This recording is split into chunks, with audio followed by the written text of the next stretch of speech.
Oh, hurry up, man. Boss is coming in. Dude, almost got it.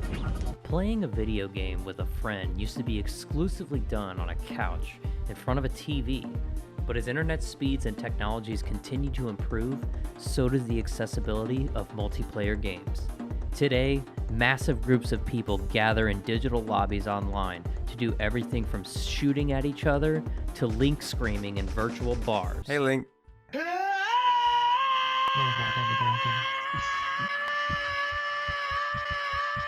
But this new digitally connected marketplace has given rise to a new genre of game mostly unseen before, the two-player only game. Games that you can play entirely with an AI partner like Gears of War or Resident Evil 5 are not what I'm talking about. I'm talking about games like A Way Out, Operation Tango, and It Takes Two, as well as the game today's video is about, which is We Were Here. Now, We Were Here is actually a series. The fourth game was just announced back in March and is expected to come out sometime in 2021. The first We Were Here was released for free on February 3rd, 2017 by first-time Dutch developer Total Mayhem Games after being made as a school project by a team of 15 students. The game went on to win Best Indie Game at the 2018 Indigo Festival in the Netherlands. While on Steam, the game was getting so much love and attention that Total Mayhem decided to get to work on a sequel as soon as possible, one that they could actually charge money for this time, which was We Were Here 2, released 364 days after the original We Were Here. The second game was able to make enough money that Total Mayhem could justify continuing the series. In fact, Total Mayhem took the criticism of their first two games and decided to put even more time into their third game, using an entirely new game engine in the process. 2 years later, We Were Here Together would grace digital shelves around the world to great success.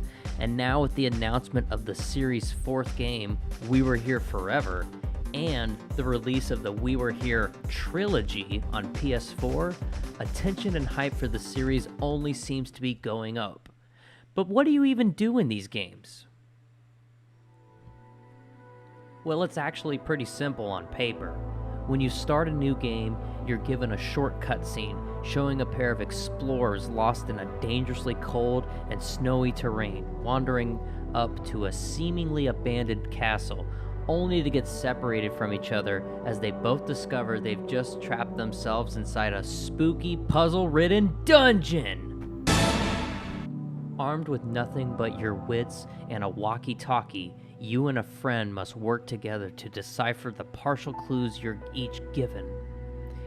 Your most valuable tool is your walkie-talkie, since you won't be seeing your partner very much, especially in the first two games. That's because this is a game that is testing your ability to communicate with your partner the entire time. The first game is pretty short. I'd say most people will be able to complete it in about 4 or 5 hours. Even two dummies like me and that rat bastard Slippin' Sam could do it. There's a green eye and a red eye. Yeah, I'm looking at a book though. The answer lies... Oh, between the eyes. The answer lies between the eyes. The answer... Whoa.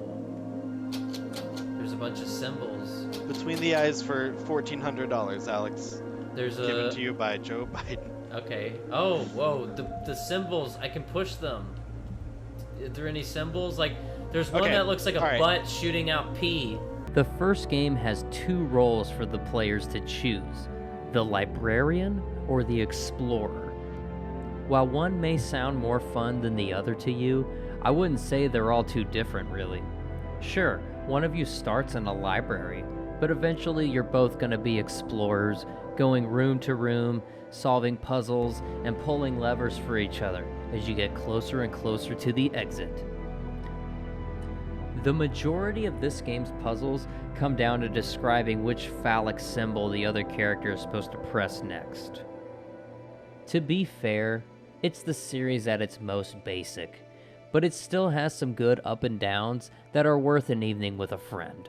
So it looks like 2 of them appear to be on the light blue ones. Is it the poopy butthole and the A with the pee-pee?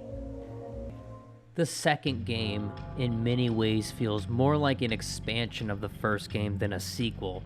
It's around the same length, and the environment you're in looks almost exactly the same as the first. But even though We Were Here 2 may have a samey feel to the first game, it does address many of the popular criticisms the first game received.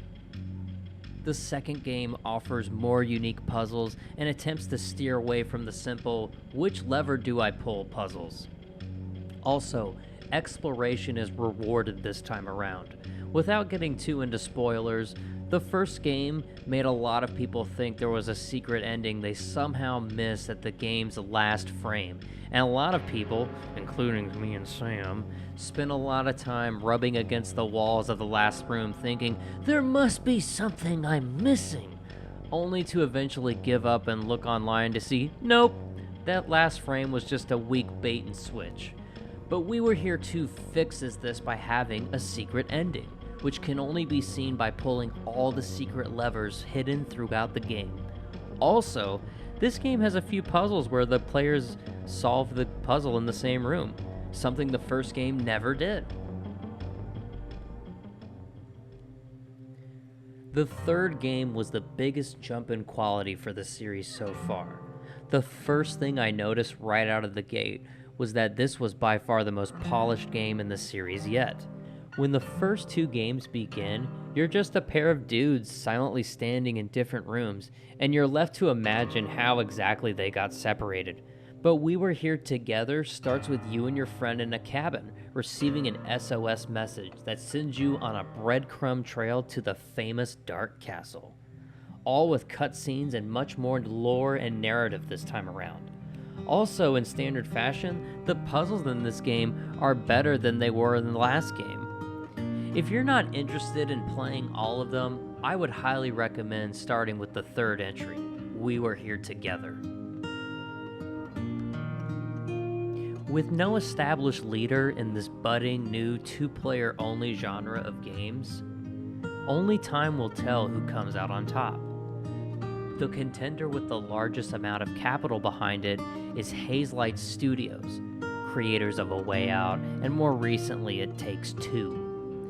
While I enjoy both of these games very much, I'm going to be keeping my eye on Total Mayhem games. I've been able to witness so much growth in them as a developer through each of their games so far that I would say the sky is the limit for them. Either way, I'll be finding out the hard way whenever We Were Here Forever comes out before the end of this year.